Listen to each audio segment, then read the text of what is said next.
They said rice should be 20 per kilo. Sounds great, right? Cheap food for everyone.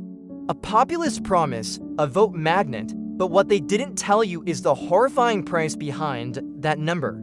Because while the public smiles at the market, Filipino farmers are being crushed silently, slowly, fatally. This isn't just a crisis, this is a war. And the enemy isn't nature.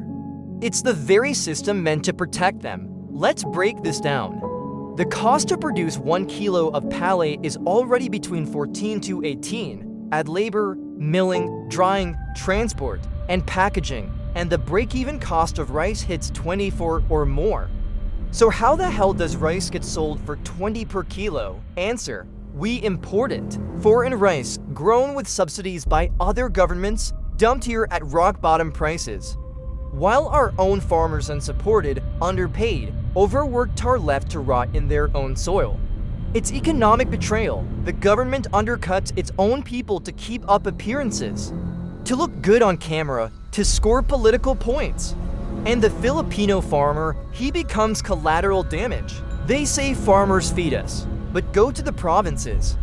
Look them in the eye. They are not living, they're barely surviving. Because while the government forces prices down, every single input price is going up. Diesel tripled, fertilizer astronomical. Pesticides, sacks, equipment, land rentals all rising. The farmer bleeds in every direction and still, palay is bought at the same pitiful price, 15 to 16 per kilo. Some get 14 pesos. That's not just robbery, that's slow execution. And then came the rice tariffication law in 11,203, the law that liberalized rice imports with the promise that tariff revenue would enhance farmer competitiveness. Sounds fancy, but where did the billions go? Ask any real farmer, they'll laugh at you. Because for them, nothing changed, nothing improved.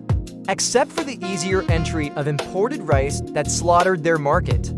Mills have shut down, rice traders have stopped buying local.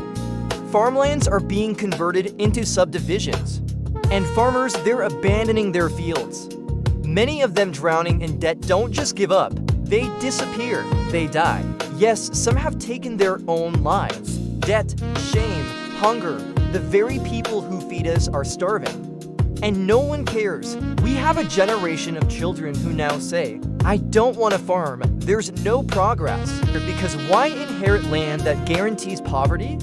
This is the national hypocrisy we live in.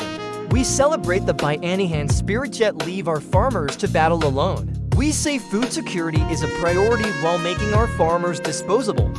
We want cheap rice, but we don't care who gets destroyed to deliver it. So here's a warning no one wants to say out loud. We are killing Philippine agriculture. With every sack of imported rice we prioritize, we are pulling the plug on our own farmers. And once they're gone, they're not coming back. What happens then? We'll be 100% reliant on imports, at the mercy of other countries.